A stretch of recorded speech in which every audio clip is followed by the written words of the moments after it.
প্রকৃতি একটা গল্প বলে প্রতিদিন, যেটা আমরা অনেকেই শুনতে পাই না। গাছেরা চুপচাপ দাঁড়িয়ে থাকে, কিন্তু বাতাসে ওদের কান্না ভেসে বেড়ায়। মেঘ আসে, বৃষ্টি ঝরে, কেউ টের পায় না।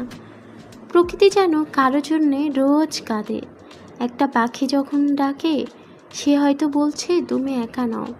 সূর্য যখন অস্ত যায়, তখনও তার সাথে থাকে একটা নরম বিদায়। প্রকৃতিকে ভালোবাসা মানে শুধু ছবি তোলা নয়, তাকে অনুভব করা, একটু থেমে শোনা, ওর নিঃশ্বাস ডাককে শুনে ফেলা। তুমি কখনো গাছের পাশে দাঁড়িয়ে চোখ বন্ধ করে দেখেছো?